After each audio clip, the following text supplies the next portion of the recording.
भाई अभी थोड़ी देर पहले ही बयान सबके सुनाए गए हैं। संजय राउत के भी सुनाए हैं, फारूक अब्दुल्ला के भी सुनाए हैं और अपने सुरजेवाला साहब के भी बयान सुनाए गए हैं। मतलब सभी नेताओं ने कांग्रेस विद अलग पार्टियों से भी बयान। अभी किससे नहीं आया है? ममता बनर्जी से नहीं आया है, नीतीश कुमार जी से नहीं आया है, इधर से बयान नहीं आया है, न कहीं और कोई किसी पार्टी का बयान अभी तक नहीं आया। केवल कांग्रेस का बयान ज़्यादा आया है इसके अंदर। और इसके अंदर सभी पार्टियां अब कांग्रेस के साथ हैं।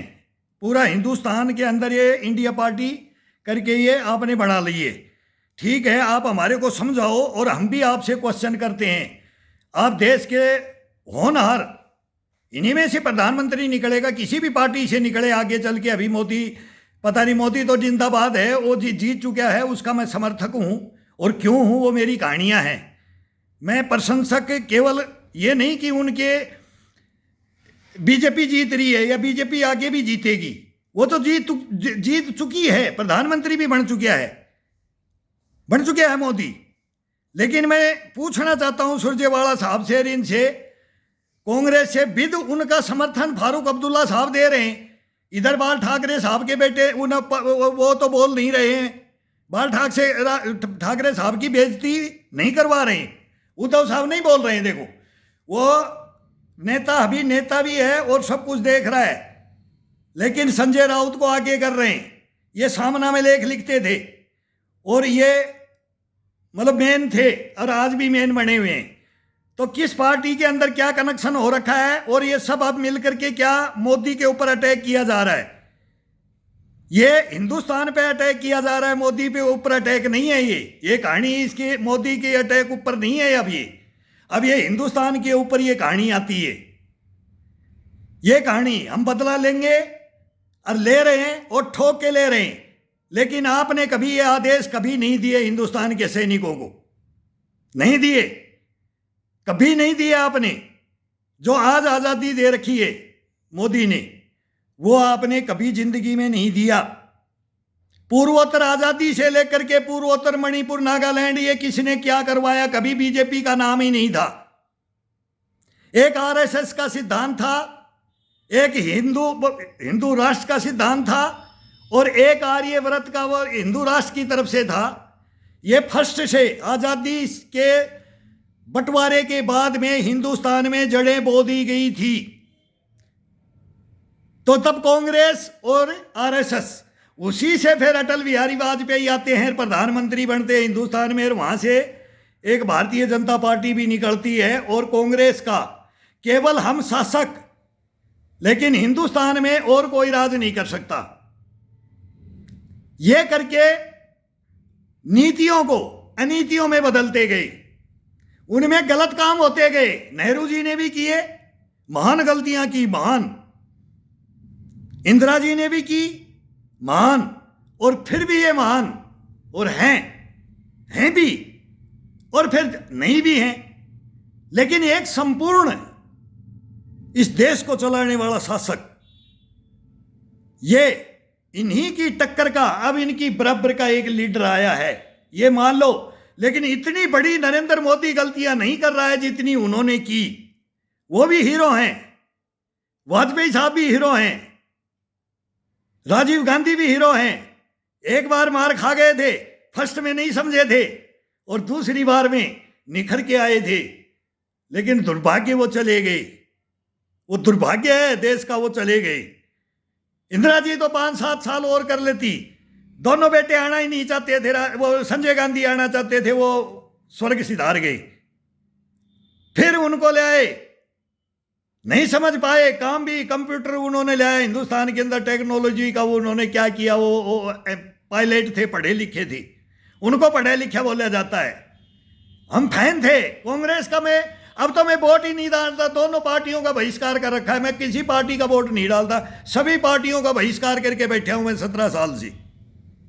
मेरे परिवार जब मत डालेगा जब हिंदुस्तान सच्चाई को सुनेगा, जो सच्चाइयां हैं वो सुनेगा।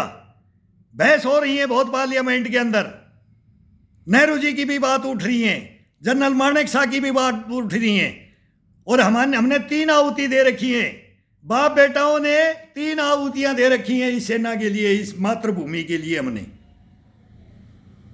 इस मातृभूमि के लिए हमने दे रखी हैं ये। अब क्या हो गया हिंदुस्तान के अंदर? पाकिस्तान से भी आवाज उठ गई है, मोदी और योगी पाकिस्तान से उठ गई है, लेकिन हिंदुस्तान नहीं समझ पा रहा है। आप समझना देना नहीं चाह रहे। ये सोच मिट रही है। पाकिस्तान में भी गजबे हिंद की सोच अब हट रही है, और हिंदुस्तान में भी आर्यव्रत की सोच घट रही है। कोई किसी को नहीं खाएगा, ना पाकिस्तान हमारे को ऊपर गजबे हिंद कर सकता और न हम आर्यव्रत करेंगे। लेकिन जहां जगह है वहां अपनी अपनी हदों में रह जाओ और केवल एक पीओके है हमारा दे दो। और वो अब पाकिस्तान भी बोलने लग गया कि सच्चाई है पीओके अब हमारे अधीन है, हम रख ही नहीं पाए उसको लेने के बाद में। वहां की जनता बोल रही है, वहां की पब्लिक बोल रही है, वहां की टीनेज आ रही है, बहुत बढ़िया आ रही है। पाकिस्तान में 1 नंबर टीनेज आ रही है। देखो मुसलमान लड़के एक से एक बोल रहे हैं, जबकि मोदी और योगी इनका मैं फैन हो चुका हूं, हम फैन हो गए। ये मस्जिदें बना रहे हैं, यूपी के अंदर योगी को बदनाम किया जा रहा है, और वो क्या कर रहे हैं, और भाईचारे से सब कर रहे हैं। कभी ना लांछन नहीं लग रहा है, वो किसी को नहीं देख रहे हैं, वो न्याय को देख रहे हैं, अन्याय को नष्ट कर रहे हैं हिंदुस्तान के अंदर। कोई भी भाई हो, कोई भी जातिपंथ संप्रदाय क्या हो, कुछ भी हो, अरे कभी गले मिल के देखो। लेकिन तुम गले कटवाने वाले हो। मैं जिंदा शहीद सैनिक बैठा हूं वीरेंद्र सिंह, मैं ये बार बार बोलता हूं, सुरजेवाला साहब और बाल ठाकरे साहब की पार्टी जब JNK के अंदर वहां से होता था, तब हम खड़े हुए रोते थे कभी हिंदुस्तान में अब गदर होगा। अब इसको कौन रोकेगा? इतने बयानबाजियों को एक रोकने वाला बाल ठाकरे था, वो भी ऐसे ही समझा के रखता था कि तुम हमारे को मत करो और हम तुम्हारे को नहीं, लेकिन तुम कर रहे हो। तुम्हारे को आजादी दे दी गई है, तुम्हारे को आजादी दे दी गई है। पाकिस्तान और हिंदुस्तान का एक खुला एक समर्थन सा आपने कर दिया इतिहास के अंदर। अब वो लोग आज तक कैसे माने? और अभी इलेक्शन आ गया और इसको पुलवामा से जोड़ रहे हो आप। पुलवामा में हमारे गए हैं CRPF के, मैं CRPF का ही हूं, हमारे भाई गए हैं, हमारे साथी गए हैं वो। और वो छत्तीसगढ़ के जंगलों में क्षेत्र आदमी वो भी गए हैं, तो वहीं और वही ब्रिगेडियर, वही ऐसे भ्रष्ट अफसर आपने पाले हैं, ऐसे भ्रष्ट IG DIG, ये सब करप्ट कर दिया हिंदुस्तान को। ये सैनिकों की गर्दन कटवाने लग गई। मनमोहन सिंह जी को कुछ पता ही नहीं है कि हिंदुस्तान में क्या हो रहा है। ये 10 साल गदर मचा दिया हिंदुस्तान में आपने। जब सोचो जब भी गर्दन काट के ले जा रहे हैं, नहीं ले गए, पहले नहीं ले गए कि आज नहीं ले जा रहे, आज भी कर रहे हैं, आज भी ले गए हमारे जवान। नहीं पता है हिंदुस्तान के साथ क्या हो रहा है। वहां भी पब्लिक बोलने लगी है उनको। वहां भी देख लो कितने उग्रवादी हैं जिनको जो ये काम किया है उनको कौन सल्टा रहा है। वहां की पब्लिक भी बोल रही है सही हो रहा है। लेकिन हिंदुस्तान की पब्लिक को अब यह भी समझ में आ रहा है कि हिंदुस्तान भी, मोदी भी सही बोल रहा है। वही है कि आंख झुकाएंगे भी नहीं, उठाएंगे भी नहीं, मिला के बात करेंगे, सच्चाई का साथ दे दो। दोनों देश सच्चाई का साथ दे दो। RSS सब गलत नहीं है। जो यही किया था कांग्रेस ने, RSS को गलत बताया, आज तक अभी भी बताती आ रही है। ये गोडसे गांधी की बातें चलती आ रही हैं। पूरा इतिहास मालूम है कौन कैसा था, कौन महान था। आज खड़गे साहब ने जंतर मंत्र से बोले, आज खड़गे साहब ने, अगर केवल नेहरू जी, गांधी जी, अम्बेडकर तीनों महान थे, बस इन्हीं की वजह से आजादी मिली। कोई स्वतंत्रता सेनानी सब खत्म इनके लिए। ये पार्टी कांग्रेस नहीं थी ऐसी, नहीं बननी थी ऐसी, नहीं बननी थी। अपना ही ताज लेना, एक ही आदमी का नाम से पूरा हिंदुस्तान चलना, एक ही परिवार से चलना। एक से एक हीरो कांग्रेस में आए। ये लड़का माधवराव सिंधिया था, ये सचिन पायलट पढ़ा लिखा, ये भी भगना चाह रहा है अभी, वो भी हम सुनते हैं। एक वो जीतन प्रसाद, वो यूपी के अंदर एक नए लड़के निकल के गए हैं, अमरिंदर चला गया। कौन कौन गए पार्टियां छोड़ करके? ये क्या थे? दिग्गज थे, ये होनहार थे, लेकिन चले कैसे, किसकी चले, वो भी हमने देखा है। हिंदुस्तान में कभी कोई चीज किसी से छुपी नहीं रहनी चाहिए, लेकिन तुम छुपाते हो, छुपाते हो। देश की कोई परवाह ही नहीं है। ये सैनिक मरते हैं तो उनको क्या बोलते हो? कटने के लिए। तो कटने के लिए ये तो यूपी के मंत्रियों ने बोला आपकी सरकार के, मनमोहन सिंह जी की सरकार में। ये हमारी इज्जत करते हो। ये तो कारगिल का युद्ध नहीं होता तो आज तक हमारे को कोई पूछता ही नहीं, और मोदी नहीं आता तो पूछ नहीं थी। और अब हिंदुस्तान की पूछ हो रही है कि क्या हमारे साथ था चाइना, हमारे बॉर्डर पे खड़ा है, ये मिल करके क्या क्या कर रहे थे पाकिस्तान और चाइना, और आज भी टू फ्रंट की वार की बात होती है। अरे वो गुरुवाद पाल किसने रखा? जब इन्हीं के पक्ष में हो तो वहीं से वोट मांगते हो, तो एक राजा को हराने के लिए दूसरा राजा वहां से विनती करे तुम्हारा भी बनेगा, हमारा साथ दो। और भावना क्या कर रखी है? बॉर्डर पे गोली चलाने का आदेश नहीं है, दिल्ली से लिखवा के लिए आओ। सैनिकों को बॉर्डर के ऊपर बोला जाता था, लेकिन आज नहीं बोला जा रहा। टक्कर हो रही है, ये बंद नहीं होगा, ये होगा। समझ आ रही है, अभी धीरे धीरे समझ आ रही है। ये 370 भी हटा है, और वहां न्याय भी हुआ है, और न्याय हो रहा है, और उन्नति भी होगी। और हथियार भी छोड़ दिया है, पत्थरबाजी छोड़ दी। स्टैंड गन कार्बाइन लेकर के, AK-47 लेकर के गले में घूमते थे हम श्रीनगर में। लात खाई है हमने आपके राज में, लातें मारी है हमारे। गोली चलाने का आदेश नहीं दिया। कितने गलतियां, कितनी गलतियां। मरवा दो जवानों को, चढ़ा दो इनका बास पे। लुटा बाबाई सेना के जवान मिल गए, ये तो क्रिकेट खेलते हैं, ये तो रेपिस्ट है, ये तो ये गुंडे हैं, ये तो ये बदमाश हैं, मवाली हैं। कर लो हमारी बेइज्जती, करो ना सैनिकों की बेइज्जती, करो। हत्याएं, मेरी हत्या की है तुमने, ये कांग्रेस है, तुम मेरे हत्यारे हो। मनमोहन सिंह मेरा हत्यारा है, जिसके बाप ने 3 युद्ध लड़े इस देश के लिए, और उसका बेटा, और एक भ्रष्टाचारी ब्रिगेडियर के हाथों मारा जाता है, एक भेड़िए के। और तुम्हारी सरकार सोती रहती है।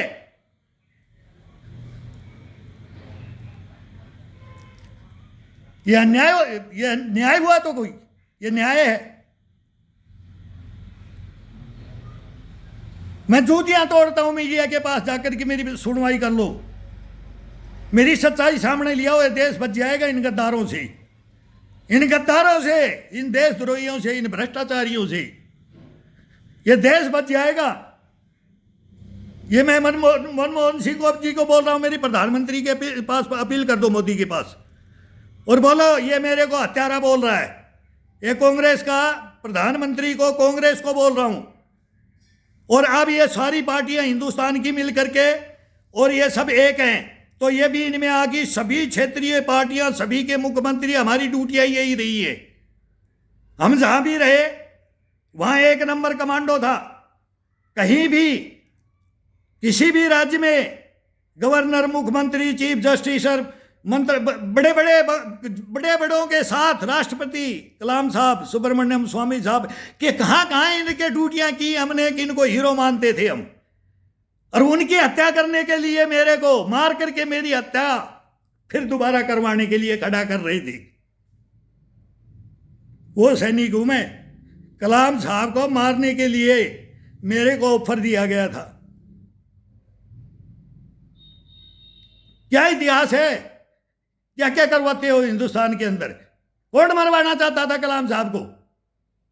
और क्यों मरवाना चाहता था? और क्यों वाजपेयी साहब ने एक मुसलमान को बना दिया राष्ट्रपति? आपने नहीं बनाया था क्या? फखरुद्दीन अली अहमद साहब थे बरकतुल्ला खां को राजस्थान में कहां से ला करके हमारे राजस्थान में चीफ मिनिस्टर बनाया था इंदिरा गांधी जी ने? पूरा इतिहास है, सबका एक से एक भरा पड़ा हुआ है इतिहास इस हिंदुस्तान के अंदर। शेख अब्दुल्ला साहब से लेकर के फारूक अब्दुल्ला साहब आज क्या बोल रहे हैं, मुफ्ती के उनके फादर साहब क्या थे और क्या क्या होकर के क्या राजनीति हुई है हिंदुस्तान के अंदर। मुलायम सिंह जी थे, उनके बेटे अखिलेश हैं, तो उनकी राजनीति क्या है, चाचा भतीजों की, सबकी परिवार की क्या क्या शेफईर क्या क्या होता था, वो इतिहास है। आज पब्लिक नकार के बैठ गई है। आज अयोध्या करते हैं, अयोध्या के अंदर किसी को नहीं पता कि अयोध्या के अंदर गोलियां किसने चलाई थी और किसने चलाई थी, किसने ऑर्डर दिया था। अकबर ऑर्डर चलाई थी, ये धर्मों में बांट दिया था, ये धर्म के आधार पे गोलियां चली थी, वहां किसी का आदेश नहीं था, कोई किसी को पता ही नहीं था कि क्या हुआ था। लेकिन इतिहास सच्चाई सामने नहीं आएगी कभी भी। संसद के अंदर पहले गोलियां चली, वो मेरी यूनिट मैं बता रहा हूं, सी कंपनी 1986 के अंदर सरकार आपकी थी, क्या हुआ उसके अंदर, वो हमारे जवान के साथ क्या हुआ, और फिर हमारी हिस्ट्रिया है। ये देश अब यह हिंदू मुसलमान यहां भी समझ रहा है, सिख ईसाई यहां भी समझ रहे, देश से विद्रोह नहीं, ये गैंग वार हो रही है, इनका मैटर है, इनके साथ गलतियां एक दूसरी हो रही है, तो उनका भी है। मैं बोलता हूं कि सलमान भाई एक नंबर इंडस्ट्री का है, ये हमारे से छोटा ही है और मानते हैं, हम हीरो मानते हैं। उनकी कहानी सुनी, मैं बोला यार वो जेल में बैठ करके भाई बोल रहे हैं, एक ही बात बोल रहे हैं, और वो चिंकारा हिरण को वहां हम भी रहे, वहां कोई शिकार करने के लिए हमें वहां मीट खाना हमने छोड़ दिया था। 1987 के अंदर हमने खाना ही छोड़ दिया था उस गांव में कि भाई यहाँ बिश्नोई रहते हैं, ये जाति एक बिश्नोई है, और ये जानवरों को खरगोश तितर मुर्गे सब ऐसे जंगल में घूमते थे। हम भी मार के खा सकते थे, जवान भी मार के खा सकते थे। हम अपना लंगर का मीट खाना बंद कर दिया, भोर से लेना। अगर भाई इनको करना है, वहाँ दूध घी पीते थे, बाल्टियाँ भर के हमारे को दूध और छाछ ये देते थे गांव वाले, भाई इनकी सेवा करो। हमारे गांव में सेना ही है, और हमें एक प्लाटून उस गांव के अंदर सीतोगुन्नो के अंदर डब्बावाड़ी रोड पे सीतोगुन्नो गांव पड़ता है, चौधरी भजनलाल की बिटिया का घर है, उनकी सेफ्टी में उस उग्रवाद के अंदर गए। और फिर बलराम जाखड़ का लड़का, ये सुनेंद्र जाखड़ है, ये अभी बेटा ये आ गया ये इसमें, ये हमारे बराबर का, ये भाई समझो हमारी उम्र का है, हम भी सीनियर सिटीजन है, वो भी लगभग वो इलेक्शन लड़ा था उन्होंने, हम भी नए थे वो भी नए थे, और उनको मामा भांजा की लड़ाई थी ये, और उनको जिताने के लिए 3 दिन दिल्ली बंद कर दी थी, रोसी स्ट्रांग रूम बंद कर दिया था, लेकिन हेरा फेरी नहीं होने दी थी हमने, जो जीतेगा वही सिकंदर है। तो न्याय करवाई, वहां भी न्याय करवाई, भाई कोई ये गड़बड़ नहीं कर ले, छोकरा ही है, ये जीतना चाहिए। तो बलराम जाखड़ का लड़का हार गया और भांजा जीत गया, एक ही परिवार में लड़ाई थी, एक ही परिवार हम बोलते थे, लेकिन ये ठीक है ये नहीं। आज वो भी राजनीति में है, वो भी राजनीति में है, वो क्या लड़ाई हुई थी वो भी देखे हमने, पूरी फिल्म इंडस्ट्री आ गई थी, मुख्यमंत्री जाकर के पहली बार हिंदुस्तान में इतने बड़े लीडर सपोर्ट किया था। लेकिन बलराम जाखड़ क्या हीरो, लेकिन उनका लड़का बोल में पब्लिक के नहीं जचा, वो जीरो बातें कर दी, और आज राजनीति में वहां पहुंच गए। तो बाद में सुधार किया उन्होंने, फिर चमक करके आगे, फर्स्ट बार में हार गए। नए लड़के राजनीति में आए थे, 2 लड़के नए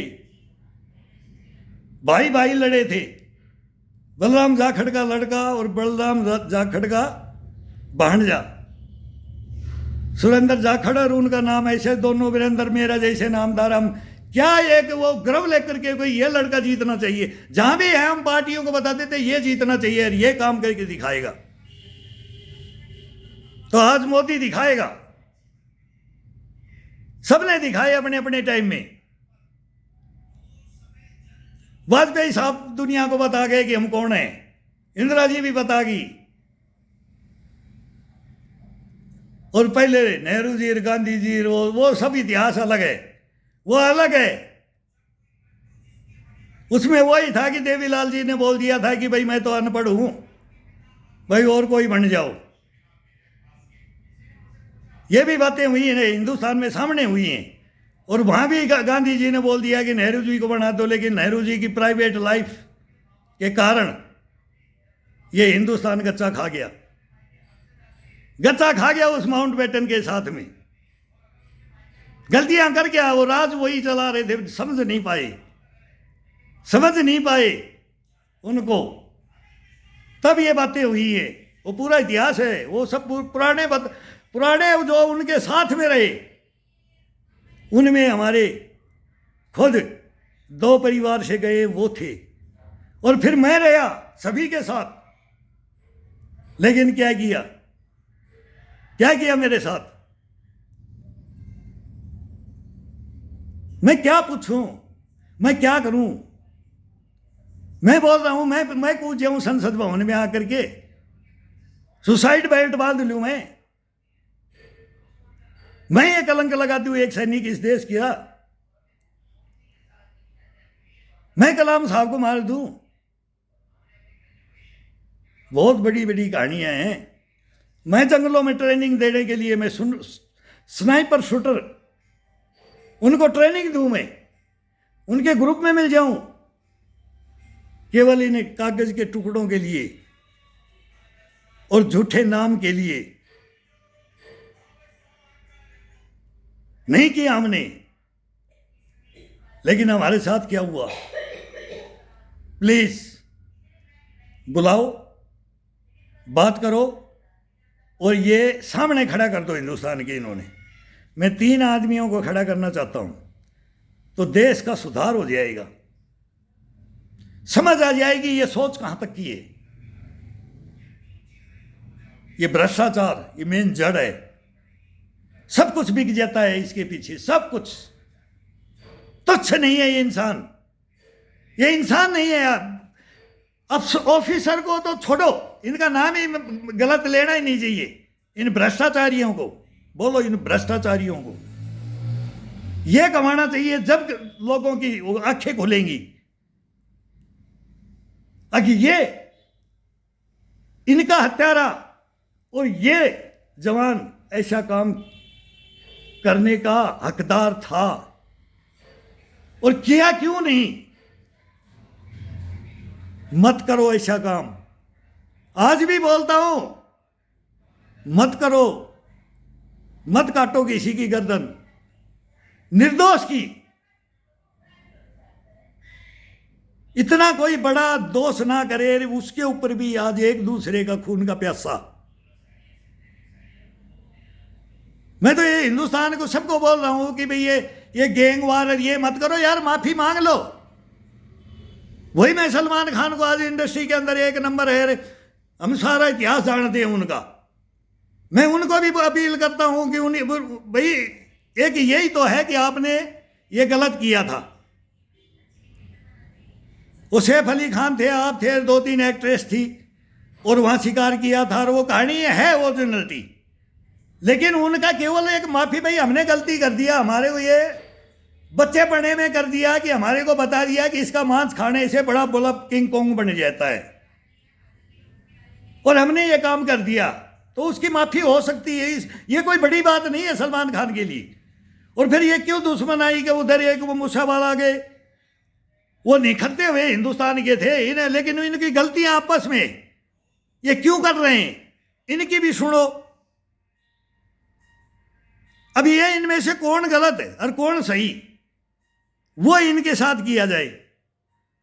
तो ये कोई बड़ी भी अपील मैंने नहीं समझाई इसको कि एक गलती है तो कोई भी बोल दे यार मेरे से गलती होगी। भाई चलो, आप बड़े हो, आपके समाज आपको आप मानते थे, आपका एरिया था, बाकी जंगलों में पता नहीं क्या क्या होता है, लेकिन जहां ये रहते हैं वहां मैं खुद खाना पीना छोड़ दिया था। फौज छोड़ दे, लेकिन एक हम पब्लिक को पब्लिक समझते थे, हम उनको भी बताते थे, लेकिन ये बोला ये सच्चाइयां कौन बताए देश को। कौन बताए? तो ये कहानियां बहुत जबरदस्त हैं, अब चल रही हैं।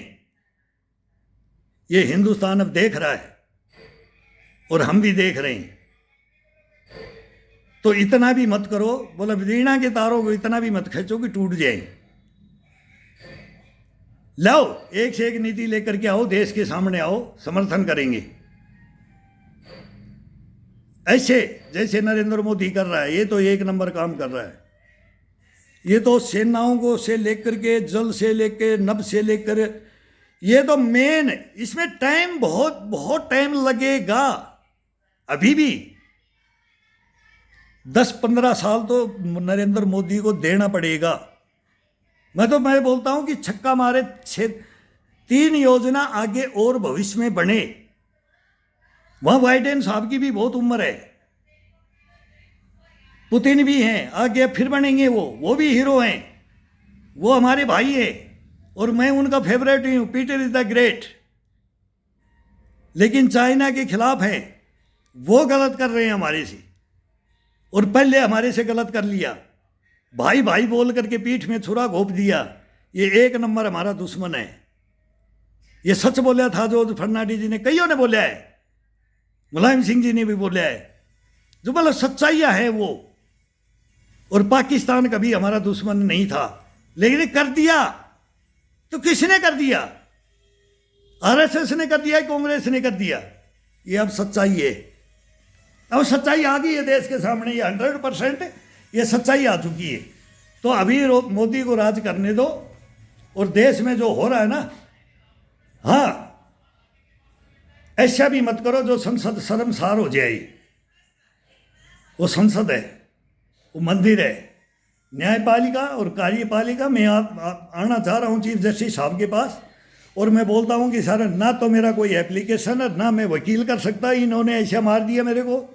मेरे से डायरेक्ट मेरे को बुला लीजिए और एक सेना के जवान की बात को सुन लीजिए बस। आप बोलोगे आपके कानूनों का आपको कलम तोड़नी पड़ जाएगी सर। मैं अभी चंद्रचूड़ साहब हैं, अभी चंद्रचूड़ साहब हैं, आपको कलम तोड़नी पड़ जाएगी। और वो कलम कब तोड़ते हो वो भी आपको मालूम है सर। लेकिन मेरी व्यथा, मेरी पीड़ा, मेरा दर्द, मेरा मान, मेरा सम्मान, मैं हूं कौन सर? मैं हूं कौन? मेरे को पूछ लो। बस इतना सा है और कुछ नहीं है। मेरे को कुछ नहीं चाहिए आपसे। लेकिन आपके अधिकारों का दुरुपयोग होकर के एक बोर्ड बैठता है, और उसी के अंदर वही ब्रिगेडियर जो मेरे से 50,000 मांगता है, मैं उसको 30,000 देता भी हूं। और मैं देखता हूं कि ये हकीकत में ये रिश्वतखोर है कि नहीं है। और फिर वो पैसे मेरे को वापस लौट आता है। मैं अड़ जाता हूँ और बोला माफ़ी मांग ले। उसको पता लग जाता है कि ये हिंदुस्तान को ये बातें बताएगा। और वहाँ कैंप में रहेगा तो मेरे साथ क्या करेगा? मैं उसका मर्डर नहीं करता तो मेरे पास में SLR full magazine sir load थी। वो टेंट में बैठा हुआ था वो भ्रष्टाचारी ब्रिगेडियर, और मैं उसके पूरी मैगजीन उतार देता। पूरा कैंप ग्रुप सेंटर सन रह गया था कि इस जवान के साथ में क्या कर दिया इसने, इस भ्रष्टाचारी ने, कैसे इसको मार दिया। और ये बोल नहीं रहा। मैं हंस रहा था। मैं उसको देख रहा था कि ये टेंट से बाहर आके हाथ मिला ले मेरे से। अरे भाई तेरे घर भेज रहा हूं, तेरे को मर्डर करके तेरे को घर भेज रहा हूं। एक शेर को मार करके घर भेज रहा हूं, तो मेरे पैसे तो लौटा दे। अरे वो तेरे बच्चे बीबी बच्चों को मैंने कपड़े ला करके दिए थे, वो पैसा तो दे देता कि मैं कहीं स्टेशन पे रोटी खा लेता। जो मेरे पास कुछ सामान नहीं था उसका पेमेंट किया मैंने, और फिर उस जवान के पैसे रख लिए। और रिश्वत की तो बात छोड़, उन कपड़ों के? कोई तुम्हारे शर्म नहीं है? तुम्हारे को तनख्वाहें नहीं मिलती, टीएडीए नहीं मिलता क्या हिंदुस्तान में? ये खून पसीने की कमाई, ये मजदूर तक की टैक्स का पैसा आता है। जब हमको तनख्वाह मिलती है और फिर हम इस देश के लिए लड़ने के लिए खड़े होते हैं, और फिर चीफ जस्टिस साहब इस ब्रिगेडियर ने आपके कानूनों का गलत इस्तेमाल करके, फर्स्ट क्लास मजिस्ट्रेट हैं ये कुछ भी कर सकते हैं। ये बिके हुए होते हैं सर, ये गद्दार होते हैं, ये देशद्रोही होते हैं, भ्रष्टाचारी होते हैं। इनसे देश बर्बाद होता है सर। ये हिंदुस्तान की कहानियां हैं सर। मैं आपको बात करना चाहता हूं, अब ये मेरे को प्लीज बुला लो एक दफा, और इनको बुला लो, फिर ये कहीं मर नहीं जाएं, ये आत्महत्या ना कर ले मेरी बात सुन करके। ये मर सकते हैं, ये देश छोड़ सकते हैं, लेकिन ये सामना नहीं कर सकते मेरा। वो मेरे साथ अन्याय किया इन्होंने, तो इसका फैसला सर प्लीज मेरे को कोई रास्ता बताइए। ये मेरी सभी से रिक्वेस्ट है मेरी। मैं दिल्ली जाता हूँ, कई बोलते हैं कि आपकी हेल्प हम करेंगे, आपकी हेल्प, नंबर ले लेते हैं, लेकिन फिर वो बातें हैं कि भाई पता नहीं कौन क्या है, मेरा ओपन हो जाए। कार्यालय के आदमियों ने मेरे को बोला है हम आपकी हेल्प करेंगे, आपकी सच्चाई, अन्याय हुआ है आपके साथ में। ये बुद्धिजीवी समझते हैं, ज्ञानी समझते हैं, मैं भी हूं, और मैं गाली भी देता हूं सर, गुस्से में गलत भी बोलता हूं कि मेरे को ये एक्शन कर ले, मेरे ऊपर मेरी एफआई करा दें, मेरे को हथकड़ी लगा कर ये पेश कर दे। अगर भाई तू क्यों ऐसा बोल रहा है, क्यों करना चाहता है, कुछ करना चाहता है कि पागल है, क्यों चिल्लाता है इस मोबाइल के ऊपर डेली? ये मेरे साथ न्याय किया जाए सर, मैं आपका सदा आभारी रहूंगा सर। ये आपके अधिकार में आता है, राष्ट्रपति महोदय के भी आता है, गृह मंत्री जी के महोदय के, सबके आता है। रक्षा मंत्री हम सेना के हैं, इनका हम सेंटर से हमारी लड़ाई है, सेंटर से है, हमारा न्याय मांगने के लिए आना चाहते हैं।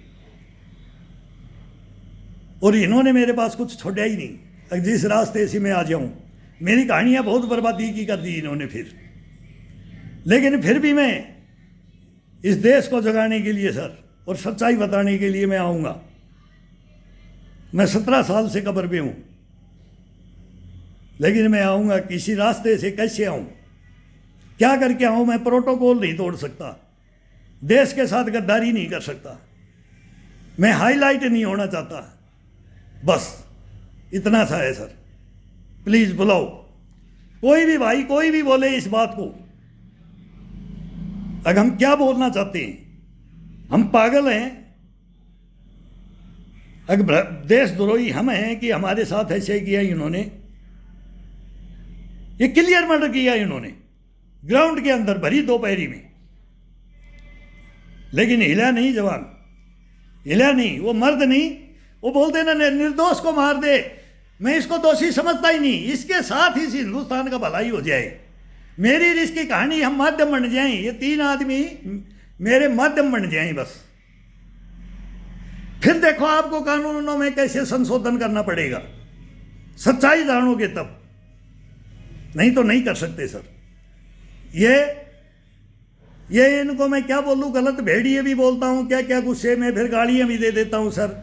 नहीं दूंगा, बस नहीं दूंगा। मैं गलत हूं या मैं सही हूं, इसका फैसला कर दो बस, ये विनती है मेरी सर। जय हिंद सर।